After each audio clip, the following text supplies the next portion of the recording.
स्वाक्षरी गोळा करणे हा एक वेगळाच आणि आकर्षक छंद आहे. अनेकांना प्रसिद्ध व्यक्तींच्या स्वाक्षरी मिळवण्याची आवड असते. या छंदातून केवळ संग्रह करण्याचा आनंद मिळत नाही, तर त्या स्वाक्षरी मागील व्यक्तिमत्व, त्यांची कर्तृत्व कथा आणि त्या काळातील सामाजिक वातावरण यांचाही परिचय होतो.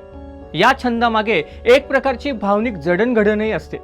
एखाद्या आदर्श व्यक्तीची स्वाक्षरी म्हणजे त्यांच्या कार्याची आठवण आणि प्रेरणा देणारे खूण असते. त्यामुळे अनेक जण या संग्रहाला खूप जपून ठेवतात. असंच स्वाक्षऱ्या गोळा करणारं एक मराठी नाव आज क्रिकेटचा देव म्हणून ओळखल्या जाणाऱ्या सचिन तेंडुलकर यांच्या वाढदिवसाच्या निमित्ताने पुढे येत आहे. आणि ते नाव म्हणजे प्रसिद्ध स्वाक्षरी संग्रहक सतीश चाफेकर. सचिन तेंडुलकरचा वाढदिवस आणि सतीश चाफेकर यांचा नेमका काय संबंध आहे, असा प्रश्न तुम्हाला नक्की पडला असेल, होय ना? चला तर जाणून घेऊया की हा नेमका प्रकार काय आहे. डोंबिवली येथे सतीश चाफेकर हे नाव मुख्यतः स्वाक्षरी संग्रह या अनोख्या छंदामुळे ओळखले जातं.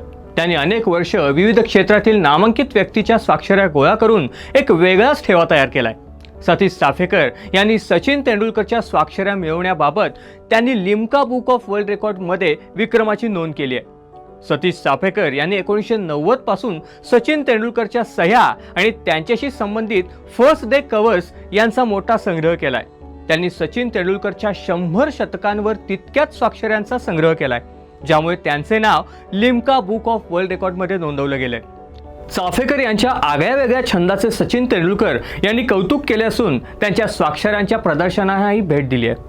चाफेकर दरवर्षी सचिन तेंडुलकर यांचा वाढदिवस डोंबिवलीत क्रीडा दिन म्हणून साजरा करतात आणि या निमित्तानं सचिनच्या स्वाक्षरी प्रदर्शनाचेही आयोजन करतात. विक्रम म्हणजे केवळ आकडे नाहीत, तर त्यामागे सातत्य, मेहनत आणि आवड असते. क्रिकेटच्या मैदानावर सचिन तेंडुलकर यांनी उभारलेले विक्रम आणि स्वाक्षरी संग्रहाच्या क्षेत्रात सतीश चाफेकर यांनी केलेली कामगिरी दोन्हीही आपापल्या क्षेत्रात अद्वितीय आहेत. सचिन तेंडुलकर यांचे विक्रम हे जागतिक स्तरावर मान्यता प्राप्त आणि स्पर्धात्मक आहेत, तर सतीश चाफेकर यांचा विक्रम हा आवड, जिद्द आणि इतिहास जपण्याचा अनोखा नमुना आहे.